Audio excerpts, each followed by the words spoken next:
here we will see the demo on digital trainer kit. Let me open the kit. Okay. Now you can see this digital trainer kit is having certain sections. So let us start with the bottom one. This bottom one are used for giving the input to the IC.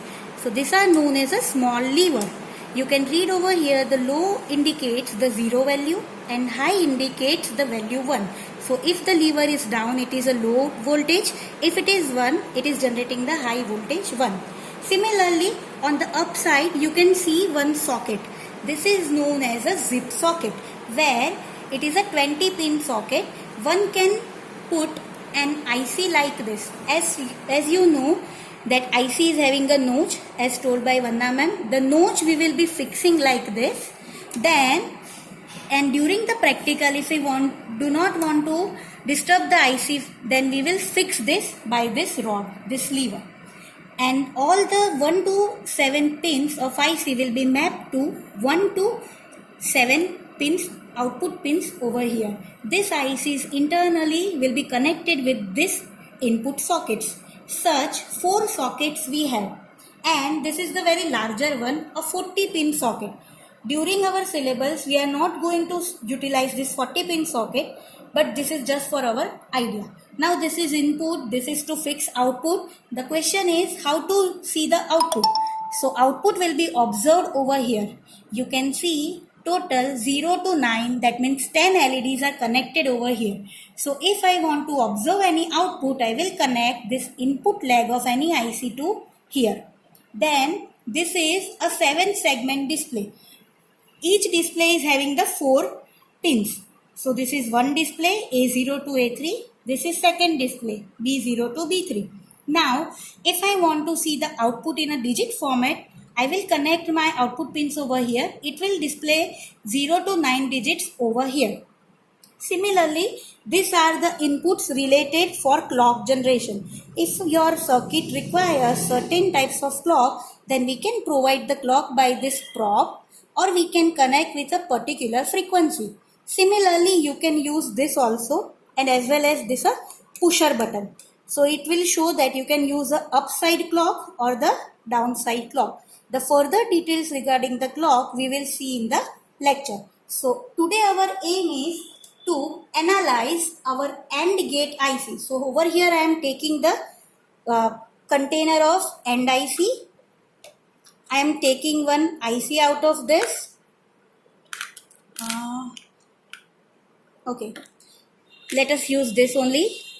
Fine. So you can read over here, the IC is having the particular name, and we have a notch over here. So let me fix the IC. So first open the socket, fix the IC, close the socket. Now as conducted by Vanna ma'am, how many input pins we have? So let us connect. So as per the diagram, you can see that 1 and 2 are the input for AND gate and 3 is the output. So let us come to the trainer kit. This is our IC. Let me connect pin number 1, that is the leg number 1 of my IC, to the input. So I am using this input, my first input.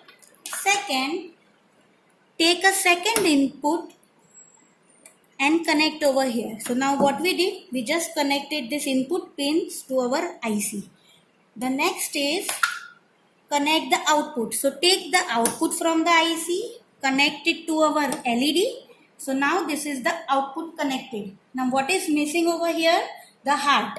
As Vanna ma'am said that every IC requires the heart. So what we will do, we will connect on the upper side. You can see the ground and plus 5 volts. So let us take this plus 5 volt and connect to the pin number 20.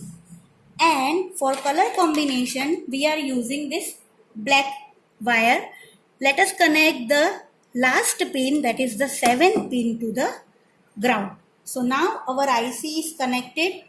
I forgot to tell you one thing. We are going to use this banana cable. Banana cables are having this functionality that you can insert one cable into the another. That's why we are using a banana cable, as this complete trainer kit is working with this kind of hollow socket where you can only fix the banana cable. Now let us on our digital trainer kit. So I have connected one power supply over here. So let us on. Now as we are configuring the AND gate, you know that you have the two inputs over here, pin number 1 and pin number 2. Now in the AND gate, if both the inputs are 0, you can see your output is 0. Let me make the first input 1. You can see that this is 1. Still your output is 0. Let us change the input pattern. Let us make 1 and 0. Still your output is 0. Now let me make both the input 1. Can you see your output is turned as a 1? Okay, you can play around over here. So this is the usage of input socket, and this is over here you can see your output socket. Okay, that's with this we can also check all the 4 gates of the particular IC. So let us try with a next IC. Our next IC is 7402. That is, I think I have fixed it up over here. Yeah, it is 7402. So let us again fix and close the lever.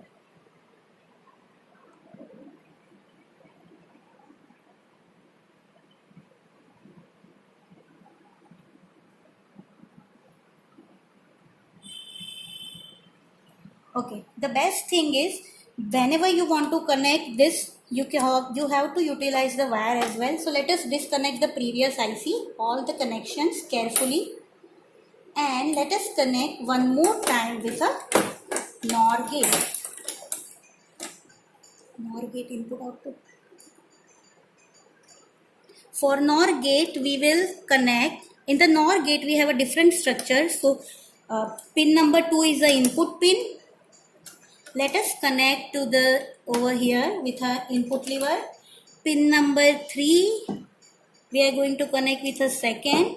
Over here, the pin number 1 is a output pin. So let us connect over here. Now what is remaining? As usual, the VCC supply is remaining.